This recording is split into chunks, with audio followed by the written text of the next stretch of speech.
So some people have this take about the Ukraine war.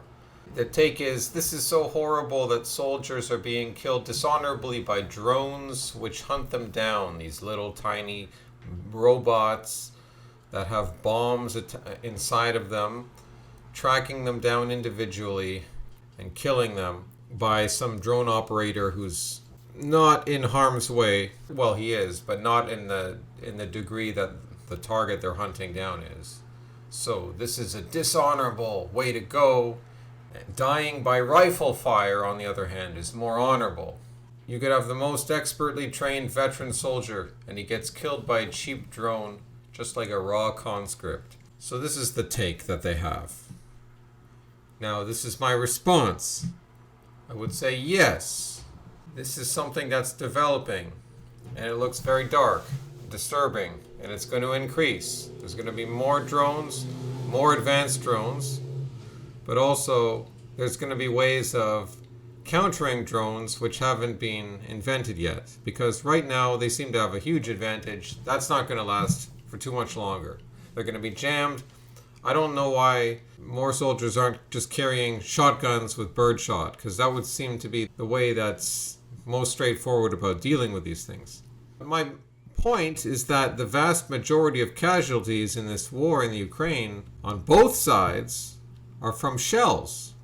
Shells, meaning those things fired by artillery pieces, the big guns lobbing artillery shells on you from many kilometers, many miles away. So the chances are roughly 90% that if you're going to be maimed or killed in the Ukraine, it's going to be from a shell.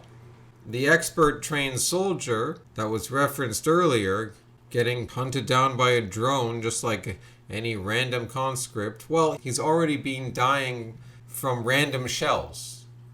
Now, it is true that sometimes Ukraine has saved its elite battalions. It's removed them from battles which they are losing, and they have preserved these elite soldiers to have them fight again another day. But on the whole, I would say elite soldiers are killed by shells just like any other average guy. Now, is that more honorable or less honorable than being killed by a rifle? I mean, I guess it's maybe less honorable. I don't know. It's just a random. It's not necessarily. I don't look at that as a question of honor. It's just sort of the randomness of war. It's like it's troubling, but I don't know if you could call that dishonor. In parallel to this, I find it interesting how soldiers really hate the enemy snipers, obviously, because the enemy sniper, he's picking you off, he's hidden, he's not up in front of you, so that's really going to piss you off. And if you catch him, he's getting executed.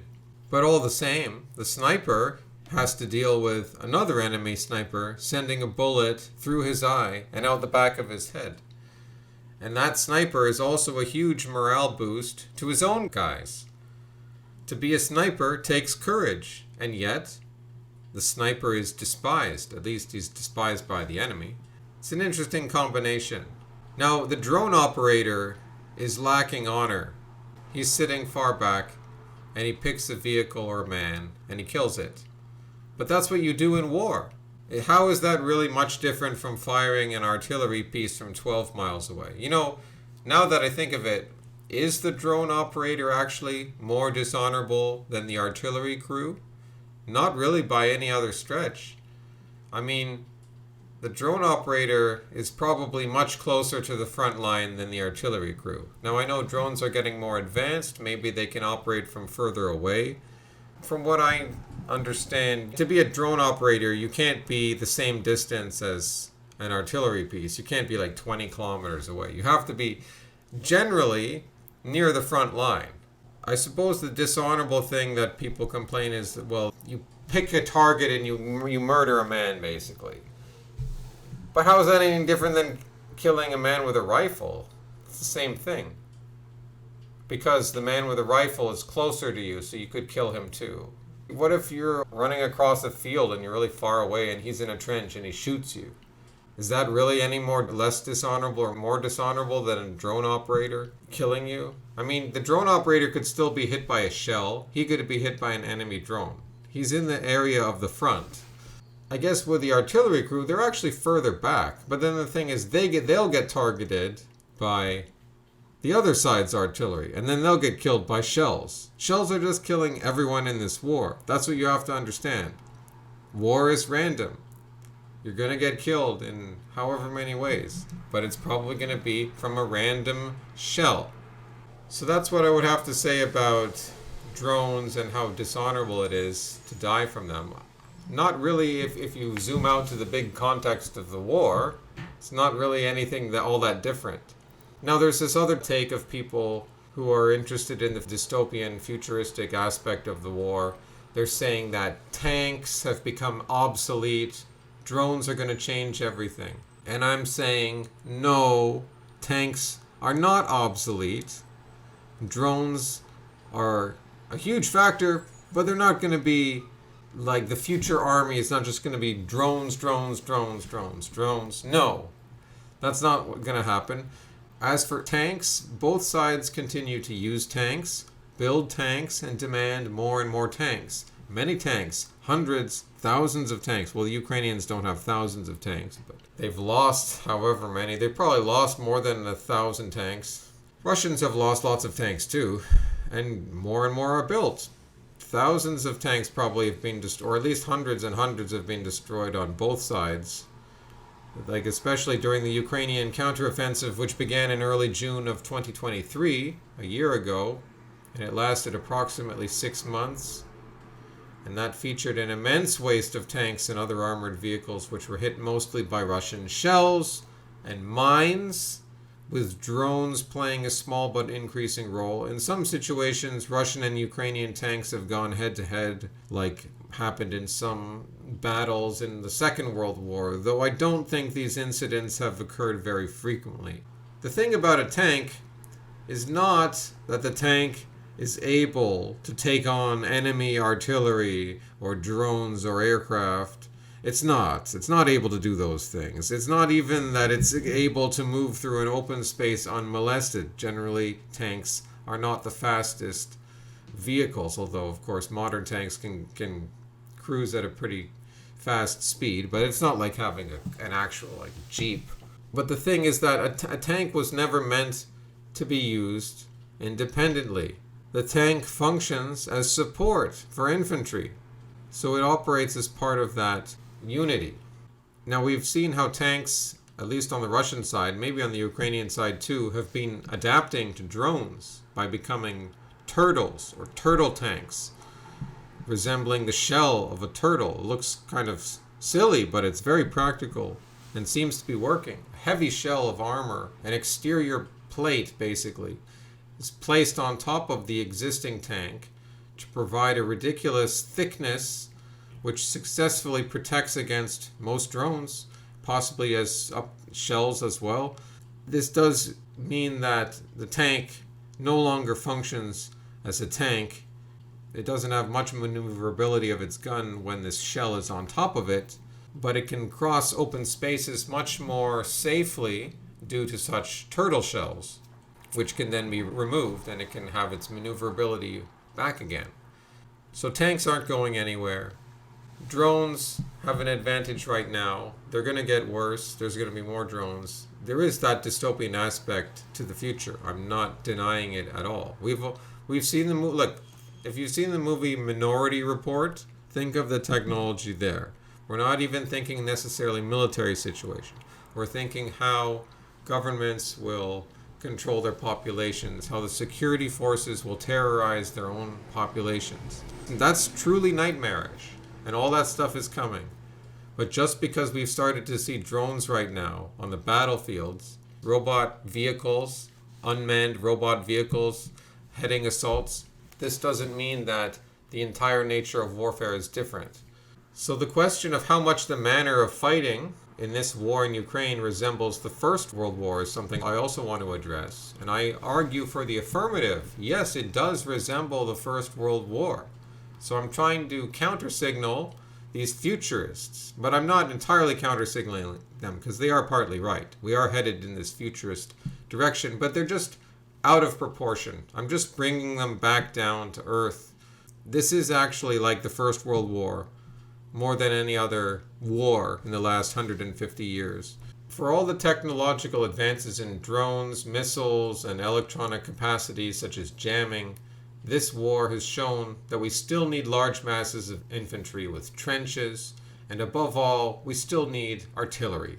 As I mentioned, shells have claimed the most casualties in the war, and that's not going to change. And the reason Russia is winning, above all other reasons, the main reason they're winning, is they can produce way more shells than the opposite side. So some guy I was arguing with on X said to me that the Ukraine war was nothing like the First World War. He said, in World War I, you were relatively safe from shells inside a trench. And now a drone can get you anywhere. Well, I would like to ask him, is he aware that a trench is open to the sky? So if a shell falls on you in 1917, when you're in a trench, it's no different than a shell falling on you in 2024, when you're in a trench in Ukraine. And there could be deep trenches, advanced trenches with subterranean bunkers. I don't disagree with that. But then there's also cheap trenches, hastily dug trenches. Now the Russians probably have more of the high quality trenches, and they're going to have places where you shelter underground. But they're still trenches, they're trench systems. What do you think General Sergei Surovikin spent months building, preparing in advance for the Ukrainian counteroffensive? He built minefields, trenches, dugouts, bunker complexes, artillery emplacements, but basically a lot of digging, a lot of lines. And you can see these things with satellite images. You can see them. Literally a war of trenches, open terrain. Yes, there's lots of forest land in Ukraine, but it tends to be open forest land, so you have to dig in because there's no other cover. And there's even the mud that existed in the Western Front, such as in Belgium in 1917. The mud, the particularly rich soils of Ukraine, make for deep, difficult mud to clog down men and machines, which is no different from the terrible mud both sides dealt with in World War I. Now, another reason that this war in Ukraine is like the First World War is that it is a war where the defender has the advantage, and this is due to the technological situation. This is exactly like World War I, where troop movements and large offensive operations were punished quickly and they were punished severely. And I believe that in World War I, shells were the main thing that would get you killed, just like in Ukraine. However, I would imagine that in World War I, the proportions would not have been so lopsided in favor of shells. I think way more men would have died from disease in World War I, and perhaps actual infantry assaults like machine guns and things like that. But generally, I think it still was a lot of shells and just disease. That's the other thing. Over history, the number one killer of soldiers has always been disease.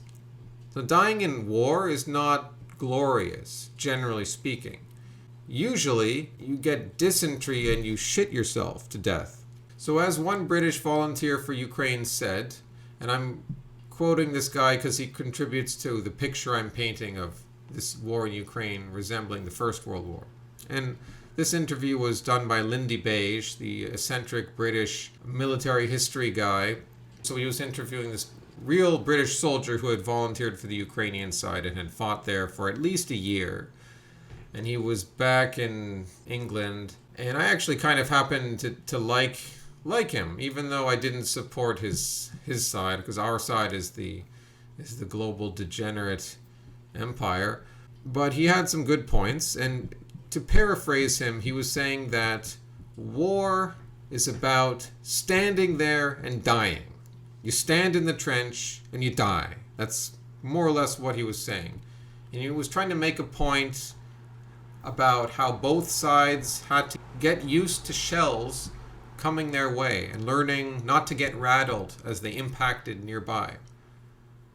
And there was a quote of this British guy saying something like, there's always a moment where you're waiting and you think maybe this next shell is for me. So I'm bringing up what that guy had to say to illustrate the idea of attrition. World War I was an attritional war.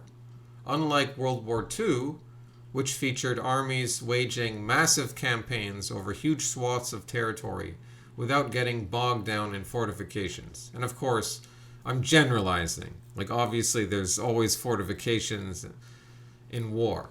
But there were remarkable troop movements in World War II, all kinds of far, vast-ranging campaigns. We've hadn't seen anything like that since the Napoleonic Wars in the modern period. And we haven't really seen anything like that since, because it's just technologically not possible right now.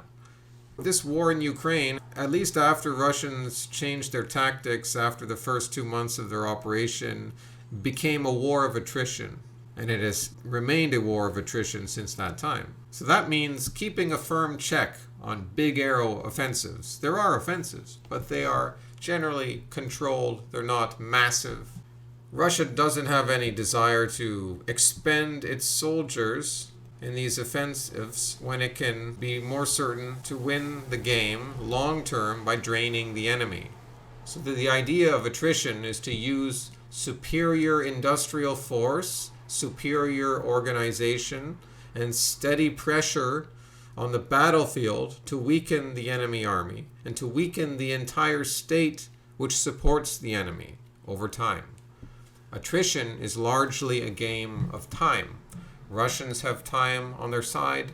Ukrainians do not have time on their side. Russia can afford to keep fighting for months, for years. Ukraine cannot.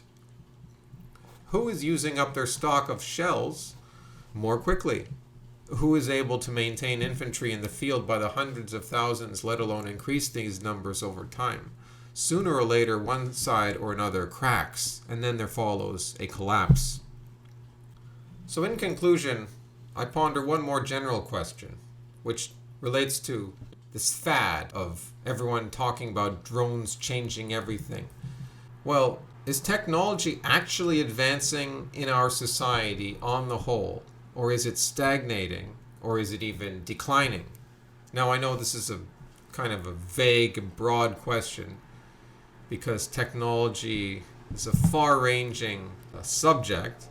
There are different classes of technology. And we can say that undoubtedly technology is advancing, as we've seen with drones. It's advancing in certain areas, such as artificial intelligence. But it remains an open question whether all classes of technology are improving in society today. Keep in mind that we are getting dumber. IQs are falling as we let in the third world, and even native stock just get dumber. We've been getting dumber since the 18th century, if you believe Edward Dutton. The old knowledge is being forgotten. We're losing technical expertise. It's going to be harder to maintain our highways, our bridges, and waterways. And neither is there much hope for other classes of technology, like health science. It seems that the biotech experts today are intent on killing people, not helping them. So in summary, I offer a cautionary note for those who think war has taken this vast, futuristic, dystopian leap. Yes, it has indeed taken a leap into some frightening new technologies which do portend a very dark future. However, most of what we have seen is that some things, usually the most important things, never change. You still see boots on the ground, bombs, shells, factories, shovels, sweat, and grit. Hasta luego, amigos!